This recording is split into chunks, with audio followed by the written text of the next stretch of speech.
Welcome back to The Positive Perspective. I'm your host, Kirstin Turner. Last episode, we talked about how your goals don't fail, how they get vetoed by subconscious systems running in the background. In other words, it's not motivation or discipline that usually gets in the way, even though that's what we blame and then beat ourselves up for. It's actually has a lot more to do with our patterns and our identity. So if you listened to that episode and thought, okay, but what are mine and how do I figure out what they are? This episode is for you because today we're going to talk about how to actually see your patterns so we can build foundation for real lifelong change. And just to be clear, this isn't about fixing you. It's not a fixing thing. This is about understanding yourself. There's a very, very big difference. Nobody needs fixing. I honestly and truly firmly believe that. I think there is an opportunity for every single person to improve where they are. And that comes from building further understanding and clarity, which is what we're going to do today. So, let's talk about self-sabotage for a second. So, what most people call self-sabotage is usually self-protection. So, any reason when we're doing something with our behavior, there's always a reason for the behavior. And self-sabotage people just it sounds like this thing, right? Like I'm constantly sabotaging myself. It doesn't sound very good, right? Like I'm trying to ruin my own life. But that's not really what it is. It's when you want something, but an underlying fear quietly stops you from going after it. So, for just a quick example, think about let's say you want to speak in front of large groups. But when opportunities come up, your stomach flips, your chest tightens, and suddenly you're sick that day or you're busy, you have something else to do that's more important. So you never end up doing it. The fear underneath is what's actually really keeping you stuck. And then this is where that self sabotage thing. Once you figure out what it is, which is why I talk about clarity and awareness and why we're going to dig into that a little bit more, is that let's just say that really what's going on is that it's a fear of judgment. And that's what it is. And so you'll never get over that self-sabotage until you actually look at why you're doing the things that you're doing. It's just that most of us don't slow down to ask those questions and figure that out. But if we want to get to like version 2.0, 5.0 of ourselves, we have to look at those things. So what's also interesting is that the same fear often shows up in other areas of our life too. So if it was showing up for that person there, there's a good chance that somewhere in their relationships or at work or in boundaries, that's going to affect them as well. It silently keeps you safe, right? But it also keeps you stuck. So, for example, like what most people will call laziness is usually a nervous system trying to stay safe. And so doing nothing feels safer than risking failure. And so this can just be a fear of failure, right? And what most people call being broken is usually just being patterned. You're repeating what your system recognizes because you know what to expect. You then continue acting the same way. Your mind and body will always choose safe over happy. In human needs psychology, this is the need for certainty. The need for certainty is the need that we won't die, that we have an idea of like what to expect, of what's coming our way. And that helps us feel safe, right? We feel comfortable. So I once worked with someone who told me, I'm just a procrastinator. And that had become like quite a big portion of her identity. But when we looked closer, she didn't procrastinate on everything. So, two things here. One, the minute somebody says I am, they've got an identity statement, which means it's a pretty heavy belief that they have about themselves. So, if it's negative, that's not serving them in any way. So, anyways, this is a clue. If you ever say I am this thing, you're actually programming yourself to be and do more of that. But also, what's important here is that when she says, I procrastinate on everything, this is really important because our brains distort, delete, and exaggerate information. So, in this example, right, she deleted the evidence of where she did take action and then exaggerated this into like, I always procrastinate, which she doesn't always procrastinate on everything. So, when we dug deeper, we realized she procrastinated on anything where she might be judged. So it wasn't true procrastination, it was protection. Her system was keeping her safe from judgment, which to her nervous system felt like a massive threat. So it's a huge win staying where she was and not, doing these other things and putting things off, our brain's main job is not success. It's survival. And survival loves familiarity, even when familiarity is uncomfortable. This is why people stay in relationships that keep them unhappy. Their nervous system understands this behavior, and subconsciously, and maybe even a little bit consciously, they have a good idea of what's going to come next. So, for example, I had a boyfriend when I was younger who always used to do something terrible on holidays. It was like to the point where my mom and I could have a conversation and be like, "Oh, Valentine's Day is coming up," or you pick the holiday, whatever, St. Patrick's Day. He's going to act up. He's going to do something shitty. And yes, she wanted me to break up with him, but I continually didn't. Right. And it was like I was punishing myself for something. I think I remember my mom saying, and, I think she was worried about my mental health at that time, which I can understand why. But the issue was more of that I was just repeating a pattern. And when you understand why, it makes breaking the pattern so much easier. You're also like, it's not them. It's not just this thing about me. It's like, oh, okay, I'm doing this because I need some safety or I need some certainty in my life. And I know what he's going to do all of the time. So if I know that, then I know that I'm safe. But if you actually, obviously, that logic is completely broken, right? Like that you don't stay with somebody who doesn't treat you well because it keeps you safe. Like, then that's not how it works. So once you see these kinds of things, it makes it so much easier to get yourself out of those situations. So if you keep repeating patterns that don't serve you, it's not because you like suffering or you're crazy or broken. And it's definitely not because you have a mental health issue. It's because your brain recognizes the terrain. So you repeat patterns because at one point they worked. They kept you safe. Maybe they kept you loved or accepted or out of trouble. But what once protected you can later limit you, right? So by now you might be thinking, okay, this is sounding familiar. I can see this in some other people. Like, maybe you've got a few names where you're like, oh, yeah, for sure that's what they're doing. But it's how do I recognize this in myself? And especially if we're in the middle of a situation, we don't realize it, right? So let me give you the simplest way to see your pattern.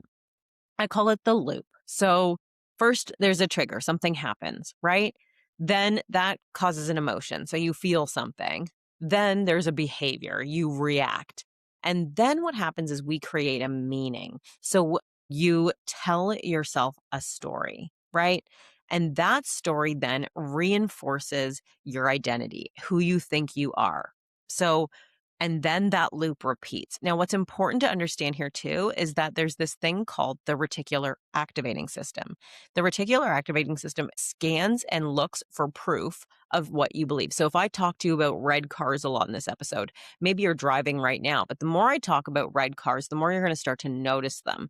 And that is the reticular activating system working. What it's doing is basically saying, oh yes, yeah, I see a lot about what you're talking about. I've found it's constantly looking for proof.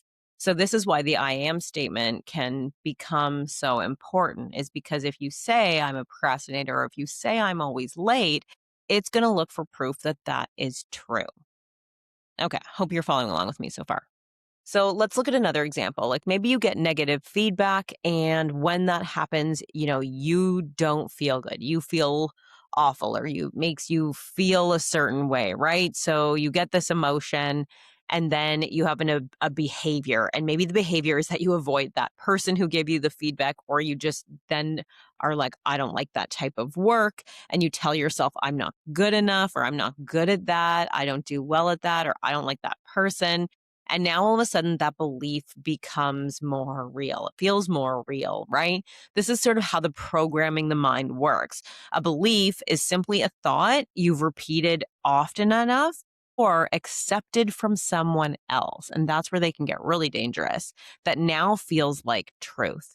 Goes thought, causes a feeling, causes your behavior, which creates your identity. Right? There's another important part here, and this is the growth mindset or the fixed mindset. And so I think a lot of us are familiar with that, but there's something that's really interesting about this that I've actually just learned because I've been reading Carol Dweck's book, Mindset. And what she talks about in that book is that you can actually have a growth mindset in one area of your life, but have a fixed mindset in every other area of your life. And a growth mindset is the mindset that says, this is information. I can improve. I can do something about this. Whereas a fixed mindset says, this is who I am. So one creates movement while one creates limitation. And whichever mindset you live in shapes the story you tell. So it's the belief that you build, whether it's the belief that you, you can do something to get out of that relationship, or the belief that you can overcome some adversity. And it becomes the identity that you carry. So I found it fascinating because I think I've always understood, you either are growth minded, you have that growth mindset and you're constantly achieving and you're going, or you're fixed. And so the thought of that you actually can have multiple different mindsets in different areas of your life, I found very interesting. And now I'm like, well, that seems very obvious. So how do you just kind of look at that and figure out where you're at? And we talk about that too. But Carl Jung, which I love this quote, he says, until you make the unconscious conscious, it will direct your life and you will call it fate. In other words, what you don't understand will feel like destiny. We love to say things like, I just always do insert whatever, right? Like, I'm just like this. I just do these things. I don't know why I'm like this. It's just my personality. And the answer here is no, it's just your pattern. But I think a really good way is to just to go back to that growth mindset is to just think like, does this make me feel good? Like this thought about this thing. And generally speaking, if it's a growth mindset thought, it does feel good because you feel in control because it's about what you can do about something. If it's a fixed mindset, it generally doesn't feel good. You'll feel more like you're putting yourself down or like, I can't change. It's always going to be like this. That's a lot more of the fixed mindset. And so you can catch those in different areas of your life. I've seen people cry when they finally realize I don't have to be like this, or I'm not this thing that I had written this story that I was this way. And then they quickly realize that that actually isn't true. Things like, I'm not actually unlikable. Yes, people are like fully feel like if you really got to know the true them, you wouldn't like them. And they realize that that is not true at all. They realize that they're completely capable, and that they're just repeating something that they learned. And when that happens, things like the shame and guilt and frustration and heaviness that people feel just starts to leave. And it's like the best thing to watch somebody experience that. And that's when I generally hear things like, it feels like I finally let go of 100-pound bag I've been dragging around behind me my entire life, or this feels like a massive weight off my shoulders. Like I can see clearly and I just can't wait for what's next. So anybody can get over these things. I've watched so many people, myself included. Like I can remember a version of myself and I just could never go back to being like that or thinking those like that way. And it's just amazing what you can do when you do this work. So just know that you can't change a pattern that you keep judging, but you can change one you finally see and understand. And I think learning how to move out of judgment is such a secret power. We did it in one of my coaching courses as I was going through my certification, and it was how to move out of judgment.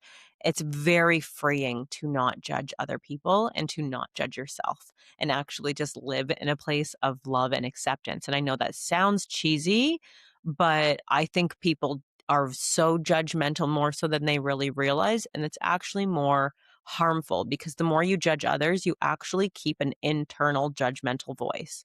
So being able to shed that allows you to be more accepting. And the more accepting you are, you can actually change things faster because you can't change something you don't accept. So anyways, the first step I'd say is not setting goals. It's not, looking at your habits. It's actually just full awareness. Asking yourself things like, when I feel stressed, what do I usually do? What specifically stresses me the most and why? When I feel unseen or unheard, how do I usually respond? When I feel overwhelmed, what's my go-to move? what this is going to do is allow you to look at your behavior. So this is one way you could just go through and ask these questions. But also what you can do is you can look at your behavior. So if there's a behavior you have that you don't like, let's say it's smoking, let's say it's scrolling on your phone, let's say there is a pattern in there somewhere. And it's either going to be environment can trigger it, your mood can trigger it. So if you feel, so I had somebody who was bored. Every time they got bored, they wanted nicotine, right? Every time somebody got bored, they were picking at their skin. Like there's all kinds of different things. But once you figure out why, either the emotion or, like I said, the environment, or it could be even the timing, it could be, something else, a thought that will trigger your behavior. Look at the behavior you don't want and look at what your patterns are. The other thing that you can do is ask, what is this trying to protect? So notice first the thought, the feeling, the behavior. So there's different ways of going about it, whether you start with what are the thoughts you have that cause the behavior, or looking at your behavior and being like, well, what usually is in and around that I'm doing? Can I mix up my routine? Can I write a new thought story about that so that I stop doing those types of things? There's all kinds of different tools, but I'm just trying to give you a few as quickly as I can in this short episode. But I want to know, can you see your loop? Because your behavior is never random. It's always logical to the system that you're running it in. So the more you understand yourself, your values, your needs, which I generally go through in my coaching, but you'll start to understand like your stories and your identity. And this is what gives you more power to change patterns that generally in the past have kept you stuck. So think of it like your brain is basically like, we survived doing this. Let's just not experiment, even when this includes stress, chaos, and overthinking at like 2 o'clock in the morning. So knowing all of this, our instinct is often to fight ourselves. I'm not like that, or I don't know, I don't think so, but none of this is about fighting yourself or about being like, I really don't like this about myself. It's not, none of that is this point. This kind of goes a little bit back to what I was saying about judgment, but it's all about understanding, grace, and acceptance, because we can't change what we refuse to accept, like I said, right? So this is where intention begins, choice begins, and really where version 5.0 quietly sort of starts forming. So if you don't understand your pattern, you're going to set goals from an identity that isn't ready to change for what you want, right? But when you see patterns and accept where you're at, you can finally start to ask things like, what do I actually want, without feeling afraid or feeling like I need to prove or protect myself from something. Like, what is it? Right. And then exactly like that's what we're going to talk about, I think, in the next episode. So if you take nothing else from today, take this. You are not crazy. You are not lazy. You are not broken. You are not unlikable. You are not unworthy. You are patterned, and patterns can be changed, not with pressure or with shame or guilt, but with awareness. Thank you for being here. And as always, keep choosing the positive perspective. If this episode helped you in any way, please subscribe and share it with someone who you believe would benefit from hearing it too. This allows me to support more people. Wishing you the greatest day and week. Until next time. Bye.